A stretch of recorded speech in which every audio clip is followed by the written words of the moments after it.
Liverpool were a little lucky. No, they were really lucky, according to Arne Slot, when it comes to the Champions League knockout rounds as they faced PSG the previous round. Um, we'll get to that in a bit because that game itself has a lot of talking points, and I think we should start right off with one of the biggest talking points that Liverpool were battered, bruised. It was like Muhammad Ali versus some amateur boxer.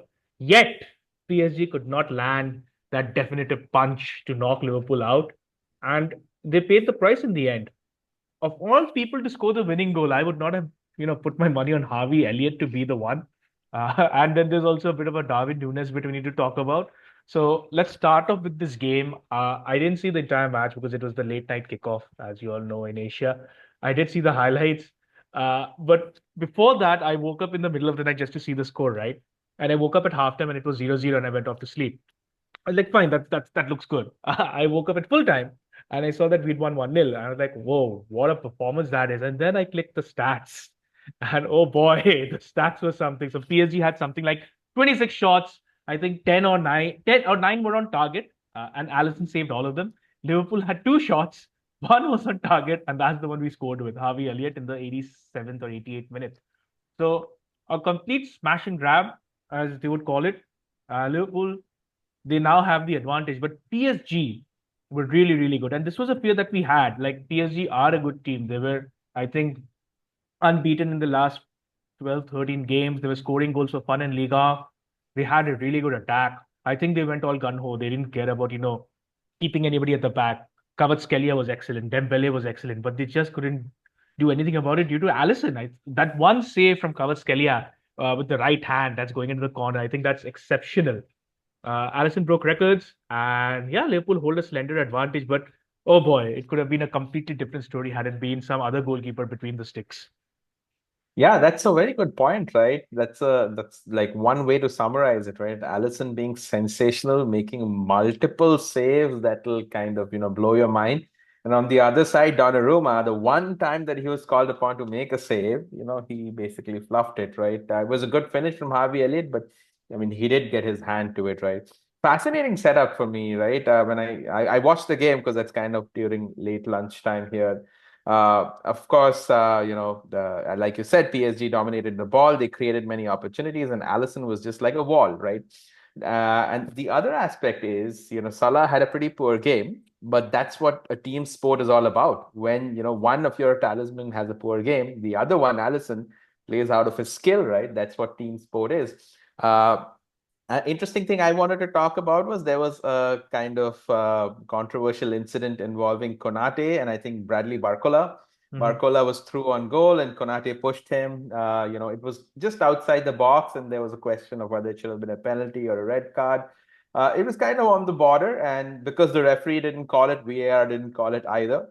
But I think what happened in halftime, I don't know if you've seen that video going around. Luis Campos, who is, I think, a football advisor for PSG, he just went like insanely crazy. He got irate and he was shouting at the referee saying, "Hey, it's either a penalty or a red card."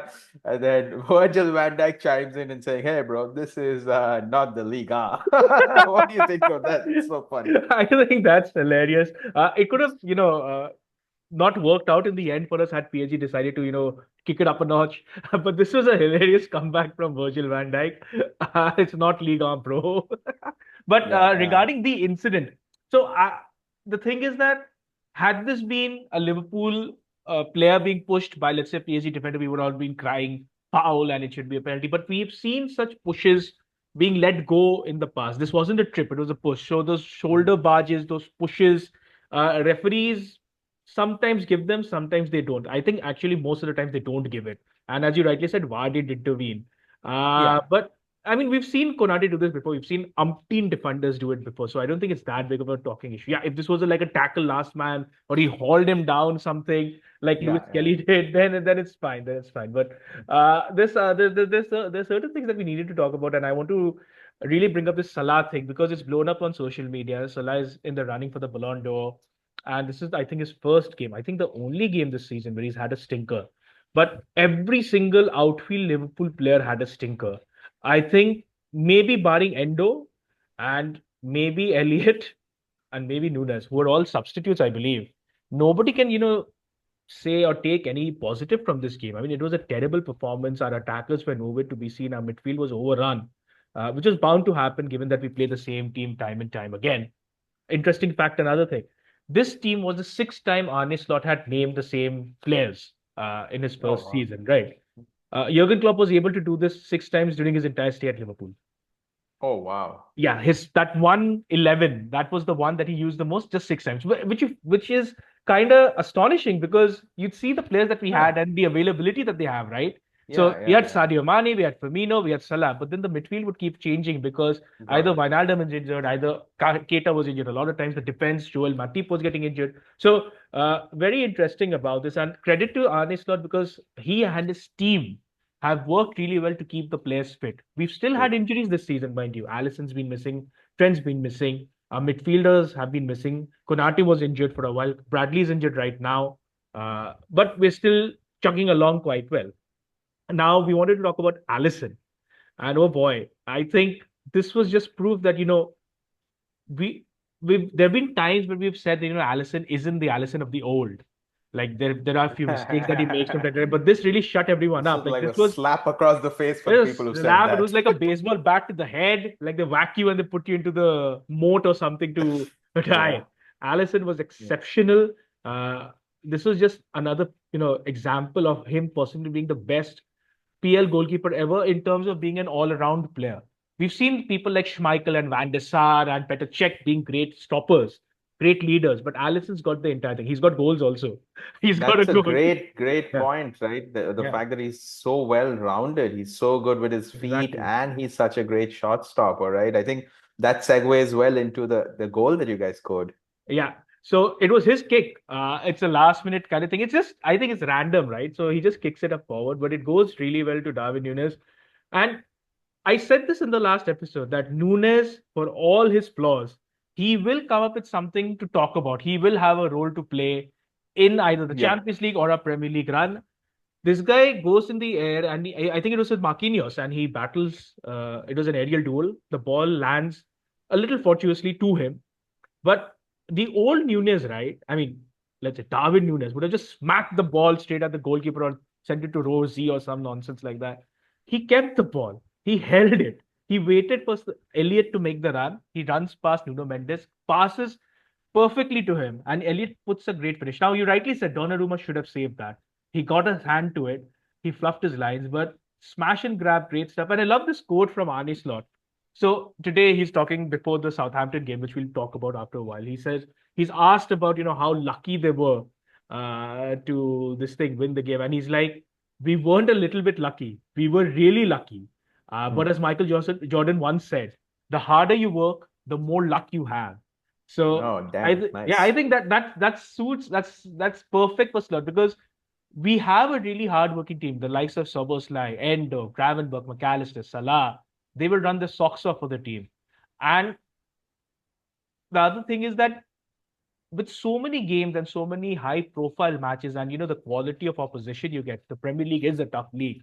Europe will always be tough. You can't put dominating performances time and time again. It's just not possible. It's not feasible. And this isn't the first time that we've given possession away.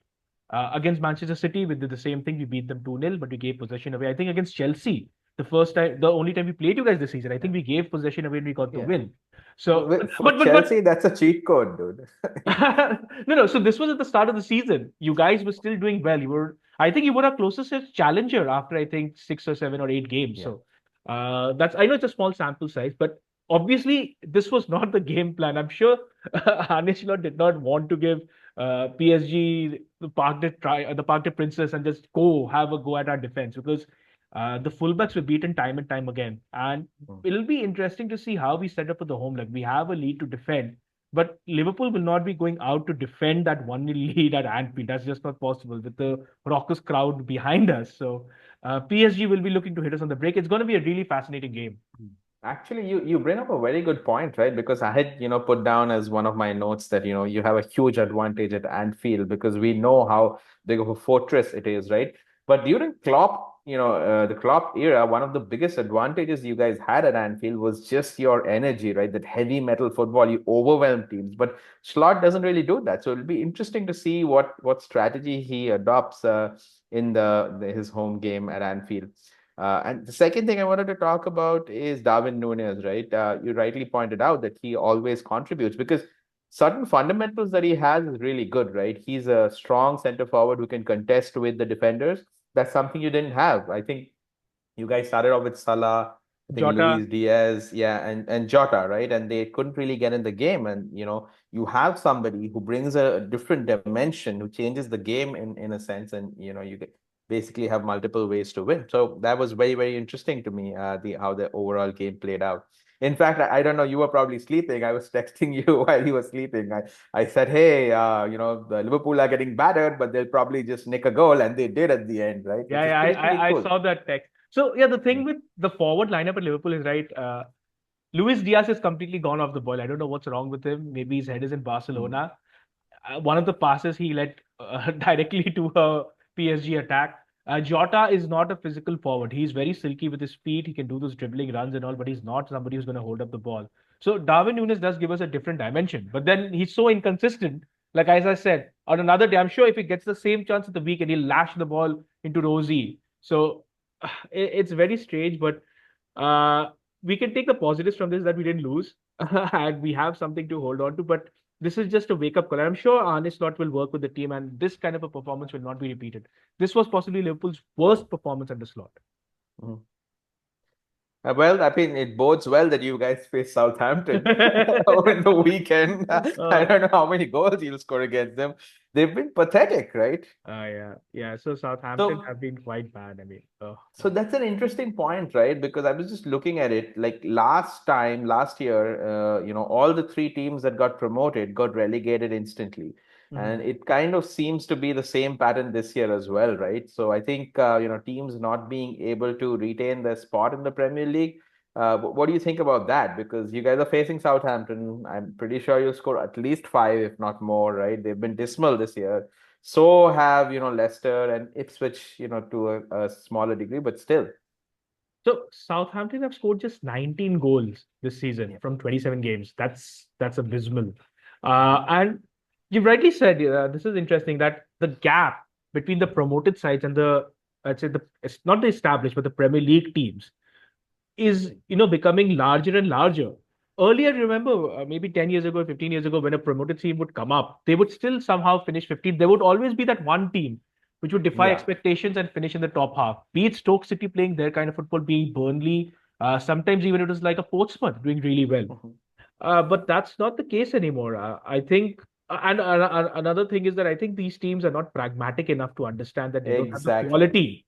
You can't play. You can maybe play silky football in the championship and finish in the top four, top two, because other teams will not do that. But in the Premier League, almost every single team now has technical players. Like a Hmm. Brighton has an amazing team. I'm sure if they add a few more quality players, they could be a top four team. Same thing goes to now Nottingham Forest. I mean, last season they were struggling. This season they're the Champions League contenders. Newcastle is a Champions League contender. So it's difficult for them to play this football, and they try to do it for no reason. I've seen some of the Yeah. goals that Southampton have given away and Leicester have given away. They're trying to play out from the back, and they give the ball straight to the opposition, who are near the penalty box. Like you're asking for trouble. So I don't understand why they do this. Maybe I don't know, Yeah. it's stubbornness. Maybe it's something that they want to try, but it's not going to work. I don't know what the next three teams will do who'll come up from the championship. I Hmm. believe they also play similar kind of football that well, I think Leeds are in the running. Yeah. So we need to see what happens. But yeah, I think this should be an easy win. But given that it's Liverpool, so Arne Slot has said it openly, right? We have three cup finals before the international break, and these three games are really important because Southampton, we win this 16-point lead before Arsenal play the game against Manchester Wow. United. Of course, Arsenal will have two games in hand, but given how Yeah. Arsenal are, yeah, they won 7-1, Yeah. I think, against PSV, but then it's Manchester United. Yeah. Anything can happen with United. So that's one. Then we've got PSG's home leg, and then we've got Newcastle in the Carabao Cup final. We'll talk about the Carabao Cup final in another episode because there's this crazy conspiracy going on with every Newcastle player either injuring himself or getting suspended and they're not going to be fit. So Sven Botman's out, Lewis Hall is out, Isak might be out, and Anthony Gordon is definitely out. So, wow. But since we're talking about relegated sides or teams that might get relegated, we got to talk about Chelsea. Not in a bad way, because Chelsea are also going to play an easy-ish, yeah, an easy-ish. I thought you were going to say Chelsea is going to get relegated. No, not this season, not this season. So, Oh, they're playing Leicester, right? yeah. You're coming off Yeah. a win over Copenhagen in the Conference League, I believe. Yeah, I mean, Yeah. yeah, we played Copenhagen yesterday. Copenhagen is actually the league leader out in Denmark, right? So they have a pretty decent squad, and we had to struggle quite a bit to Hmm. beat them. The first half was terrible. Again, we kept all the possession, didn't have any cutting edge chances. Second half, we got a goal because of Reece James, shot from outside the box that gave us the lead. Copenhagen almost equalized, right? The ball hit the inside of the post and it somehow came back out into Sanchez's hand. And then, Chelsea scored another one. We won the ball back, high up the field and scored another one. But Copenhagen did come back, and so it ended 2-1, right? So overall, couple of talking points. The positive, obviously, we won. And second point is Reece James. I think he Yeah. played in midfield. He played it up as a part of the pivot, and he scored, right? And we've talked about this at the beginning of the season, right? We've said Hmm. that one of the solutions to keeping him fit is not making him run up and down as much, maybe moving him to the midfield, and that's what he tried, and it worked. He was, I think, one of Chelsea's best players in the center of the field. Uh, the negatives, again, we had like 65% possession, but we ended up with lesser expected goals than Copenhagen, right? That Wow. again shows you, possession for the sake of possession doesn't help, and Chelsea doesn't seem to be progressing on this side of things. So, overall, meh kind of performance from Chelsea, although we did take a win. No, so you would say that, but then I was looking at the starting lineup that you had, right? And I can't recognize half of these players. Like, who was the striker? Mweke? Yeah, he's a 17-year-old Shim Mueka. He's a very promising player, but this was like his first team start. Hmm. He's 17 years old. He's a kid because we don't have anybody, right? Like No, no. Nicholas Jackson is injured, Mark Gue is injured, and then we play Leicester in the weekend, like you said, and Pedro Neto has been playing up front for us, and he also is kind of injury prone. You don't want him to play too many matches. Oh yeah, no. So what I was referring to is that although it was like a close win, given that the team that you put out and these players haven't played together, you've got youngsters there. I think it's a pretty decent result, right? I mean, you saw what Yeah, happened to Liverpool's team, right? We went against, I think it was against Lille. PSV, I don't remember. I think it was PSV, the last game of the Champions League group stage, and we got beaten 3-2 because we played a team that really uh, didn't have, a lot of players playing together. So I think it's not that bad a result. I think only Cole Palmer yeah. and maybe Sanchez our first teamers, but even Sanchez has been replaced by Philip. What is this? The goalkeeper Jorgensen. Jorgensen. Yeah, so I think that's fine. And then yeah, the weekend should be an easy 3 points for you guys against Leicester. I mean, uh, if either of these teams, like if we don't win and if you don't win, I think that'll be like the shock result of the weekend. Yeah, And yeah, yeah, you guys need the win because a win can put you into the top three. yeah. Should Forest also lose and then obviously Manchester City draw or lose. So I think it's an important game for you guys. Yeah, it's absolutely important because, the game after this is Arsenal. We face Oh, Arsenal in the league next week, right? And wow. we've had pretty horrible form. So the Southampton game that we won last weekend was an absolute must win, and so is Leicester, right? So let's hope, we can get it over the line. I don't expect, a big win, maybe a narrow win, just like Copenhagen, if we use that as a marker. We'll see what happens because, we face Copenhagen again midweek, like you guys face PSG, and then we face Arsenal before the international break. So an important game for Chelsea. Let's see what happens. Yeah, that Arsenal game is also important for us because if you guys beat Arsenal, it'll be really great. So if United and Chelsea beat Arsenal, it'll be fantastic. So United has been our rivals since Alex Ferguson came back in, and Chelsea have been our rivals since Roman Abramovich took over the club and Jose Mourinho and Rafa Benitez. Then maybe you guys can help us out. It'll be interesting to see. But yeah, really interesting games this weekend, and obviously midweek is where the big thing is because I think Chelsea are still one of the teams that could win the Conference League. I think you guys have a good chance of that, but we need to see how things go. And Liverpool obviously have a tough fixture against PSG. So that's it for this week's episode. Do like, share, and subscribe to our content. And let us know what you think. Do you think Liverpool can win the Champions League? Do you think the Premier League is done? Do you think Chelsea can get into the top four? Oh yeah, I just wanted to end it with this. Arsenal have not scored a set piece goal since December 24th. Oh boy. Yeah, they've been cursed properly. Everyone's Yeah. found them out. Yeah. Yeah. Yeah. Yeah. All right then. Chalo, take care, guys. Bye bye. Bye bye.